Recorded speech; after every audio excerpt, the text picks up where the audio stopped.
So here we have the Hyundai Tucson on a 68 plate. I'm going to start off by showing you inside the boot, and then we'll hop in and run through some controls on the inside from there. As you can see, we have plenty of boot space along with that 60/40 split folding rear seat should you wish to increase this space even further.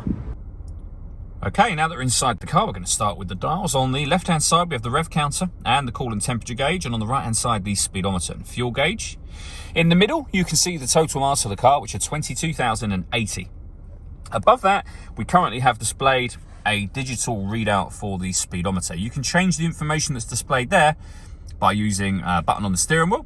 For various bits of car and trip computer information, there are other menus available as well. So vehicle settings, user settings, and then back around to the menu we started on. If I back out to the steering wheel, the buttons I was using a second ago are just here.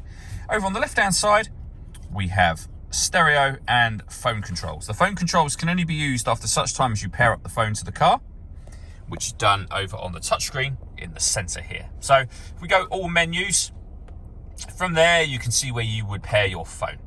When it comes to music, we've got the radio, of course.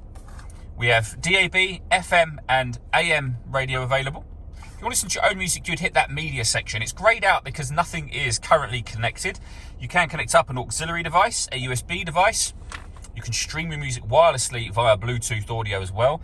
And if the USB device that you plug in happens to be your smartphone, then depending on whether it's Android or Apple, we have Android Auto and Apple CarPlay available as well. And then on the next screen, a voice memo setting.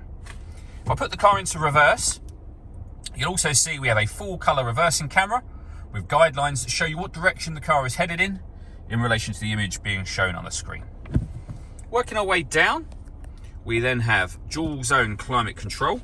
So you can adjust the passenger temperature, the driver temperature. You can increase, decrease the fan speed and determine where you'd like the air to be distributed once it enters the car. When you're happy with those settings, that button turns your air conditioning on.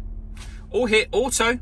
The car will now take control of the fan speed and the direction of the air to maintain those two temperatures for you. You can manually override that whenever you wish to. Under that, we have two 12-volt charging sockets, auxiliary and USB inputs as well. We then have a 6-speed manual gearbox. This button turns on and off the stop and start, and this one will turn on the downhill brake control for the car. All that leaves me to say is thank you for taking the time to watch this video. If you'd like to come and see the car in person and have a test drive, please feel free to call any of our MJA sites. We'd love to hear from you soon.